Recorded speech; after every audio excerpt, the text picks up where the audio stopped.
Hello दोस्तों, स्वागत है आपका आज की हमारी इस कहानी में। चलिए शुरू करते हैं। एक थी चिड़िया जिसका नाम था चुटकी। चुटकी बहुत बहादुर थी, साथ ही होशियार भी थी। सारा दिन इधर उधर फुदकती रहती थी। कभी इस पेड़ का फल चखती तो कभी दूसरे पेड़ का। दिन बड़े मजे से कट रहे थे। एक दिन चुटकी राजा के राजमहल की छत पर बैठी थी। तभी उसकी नज़र छत पर रखे बड़े से आकर्षक कंच के एक गुलदस्ते पर पड़ी। कोतवाल वह जाकर उस पर बैठ गई और शरारत करने लगी। कभी उसमें अपना चेहरा देखती तो कभी उस पर चोंच मारती। अगले दिन अपनी और भी सहेली को लेकर वहाँ पर आ गई और फिर सब के सब उस कांच के गुलदस्ते पर धामा कचौड़ी मारने लगे। कुछ देर बाद शोर सुनकर राजा के सैनिक वहां आ गए तो देखा सारी चिड़िया डरकर भागने लगी और वह गुलदस्ता धड़ाम से नीचे गिर गया और चकनाचूर हो गया। राजा के सैनिक ने उन्हें पकड़ना चाहा, किंतु उनके पास पंख नहीं थे, इसलिए उन्हें बेचारों के पास चिड़िया को उड़ते देखने के सिवाय कोई चारा नहीं था। यह सारी बात सैनिक ने राजा को बताई तो जिस पर राजा को बड़ा क्रोध आ गया और उसने अपने मंत्री को बुलाकर आगे की योजना समझाई।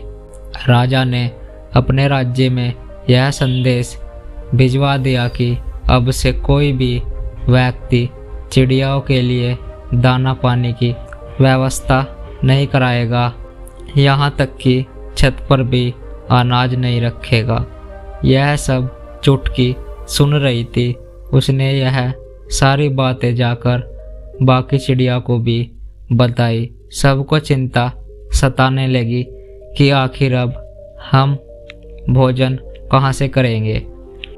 राजा के डर से सभी पक्षियों के लिए दाना पानी डालना बंद कर दिया। चिड़िया ने एक बैठक बुलाई जिसमें सबसे ज़्यादा उम्र की चिड़िया बुलाई। बोली कि चिंता करने की बात नहीं है, हम लोग जंगल में लगे पेड़ों के फल पर निर्भर रह सकते हैं तथा अपनी भूख मिटा सकते हैं। जब यह बात राजा को पता चली तो उसने जंगल में मजदूर भेज दिए तथा पेड़ों पर लगे सारे फल तोड़ने का आदेश दिया। अब सभी पेड़ से फल तोड़ने जाने लगे। चुटकी गुस्से से बोली कि इतने सारे फल को तोड़कर क्या करोगे? तो मजदूर ने कहा कि राजा का हुक्म है कि चाहे ये सारे फल फेंक दिए जाए, किंतु कोई भी चिड़िया इन फलों को ना खा सके। अब राजा ने सोचा कि क्यों ना सभी पक्षियों को कैद कर लिया जाए।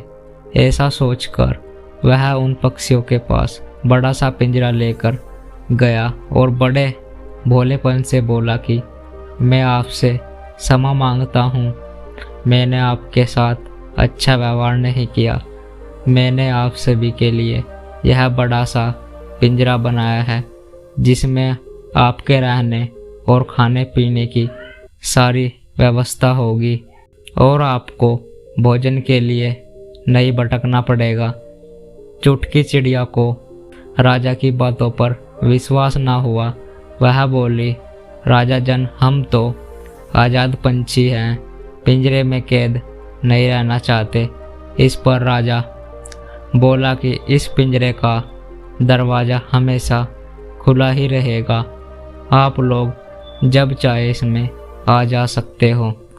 अब चुटकी राजा की चालाकी को समझ चुकी थी कि यह हम सबको इस पिंजरे में कैद करने के लिए बनाया गया है।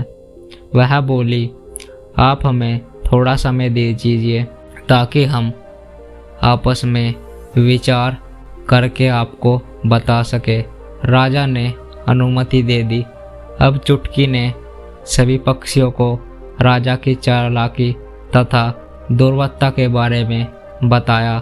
सभी ने योजना बनाई कि इस बार राजा को कैसे इसके पिंजरे में ही कैद किया जाए।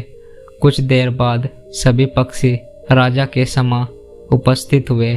चुटकी ने कहा, महाराजा, हमें आपका प्रस्ताव स्वीकार है तथा हमें इस पिंजरे में जाने के लिए तैयार है, किंतु हम चाहते हैं कि आप एक बार इस पिंजरे में जाकर बताएं ताकि हम विश्वास हो जाए कि यह पिंजरा हमारे लिए सुरक्षित होगा। राजा को चुटकी की बात सुनकर बड़ा गुस्सा आया, किंतु उसने गुस्से को दबा दिया तथा बोला, हाँ, इसमें कौन सी बड़ी बात है।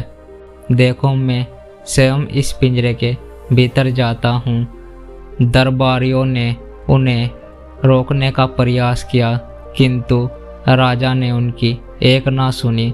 जैसे ही राजा ने पिंजरे में प्रवेश किया, हलचल होते ही खटखटा की आवाज के साथ पिंजरे का दरवाजा बंद हो गया। राजा चिल्लाकर, कोई बाहर निकालो, पर किसी के पास पिंजरे का ताला खोलने की चाबी तो थी नहीं, क्योंकि योजना यह थी कि जब पक्षी पिंजरे के अंदर जाए तो वे बंद हो जाए, उन्होंने पिंजरे से ही दूर फेंक दिया जाए। इसलिए ताले की कोई चाबी भी नहीं बनाई थी। अब राजा को बड़ा पछतावा हुआ और सभी चिड़िया ने चुटकी की खूब प्रशंसा की। दोस्तों, अगर हम किसी के लिए गड्ढा खोदते हैं तो हम स्वयं भी उसमें गिर सकते हैं। इस कहानी से यही सीख मिलती है कि हमें कभी भी किसी का बुरा नहीं करना चाहिए। आशा करता हूँ दोस्तों, आपको यह कहानी अच्छी लगी हो तो इस वीडियो को लाइक और चैनल को सब्सक्राइब जरूर करें। मिलते हैं ऐसी ही अगली वीडियो में, तब तक के लिए धन्यवाद।